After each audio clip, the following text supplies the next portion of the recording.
welcome to the Cardinal Mashup. I'm Austin McNorton, and we don't have a Cardinal catch-up for you this week considering all the teams are out except for football. So let's jump right on into our Cardinal sports feature, which is the football team. Last Friday night, the team took on Fort Scott, and they won with some crazy trick plays and incredible defense. They won by a score of 33-7. So now they will move on to sectionals here for 4A Division I, and they will take on Basehor Linwood.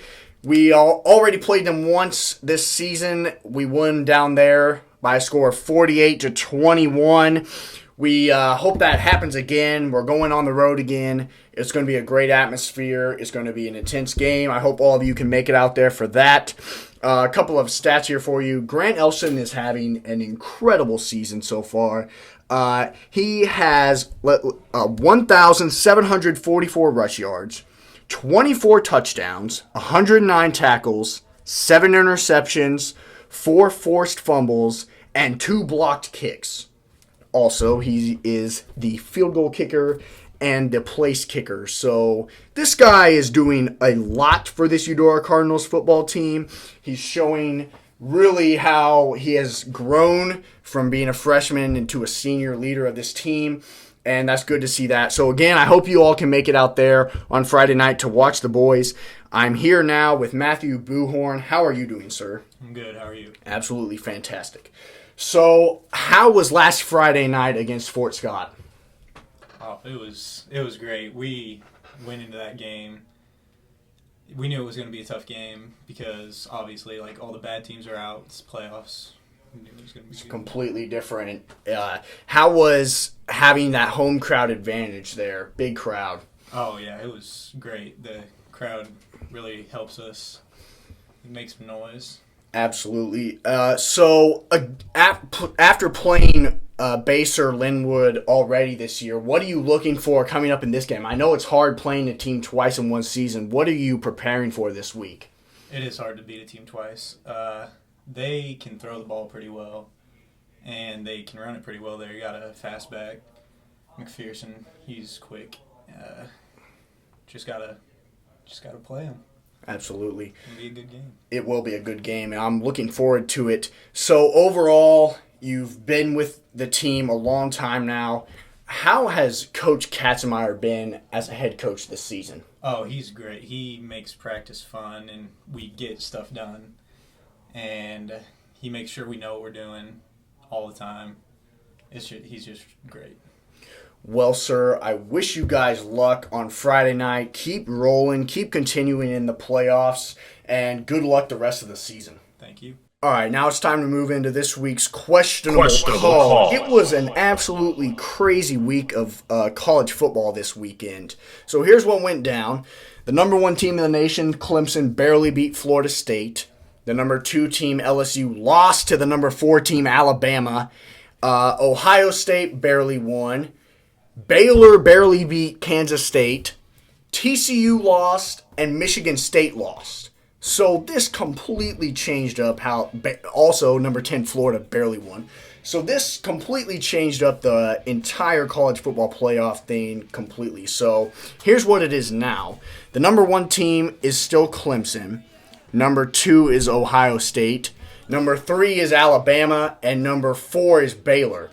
Then number 5 belongs to another Big 12 school, the Oklahoma State Cowboys. Now they jumped all the way up to number 5 after beating TCU, after completely shredding the Horned Frogs' secondary. It was pretty incredible. It was a 50-yard pass to 60-yard pass, all for touchdowns, just back to back to back. It was a pretty impressive performance. So they jumped all the way up to number 5, and then in 6th you have the Notre Dame Fighting Irish, who beat Pittsburgh by a score of 42-30. So that completely changed up the whole entire college football playoff, and it's going to get seriously interesting once some of these Big 12 teams start knocking each other out. You have Baylor and OU still playing against each other. You have Baylor and Oklahoma State against each other. Oklahoma against TCU. It's going to get pretty crazy here in the next couple weeks, so stay tuned to that. But here's the call I'm questioning for this week. In case you missed it, the Nebraska Cornhuskers and the Michigan State Spartans game was pretty insane, to say the least. It was very intense game, came right down to pretty much the last play of the game, essentially. So this is what happened.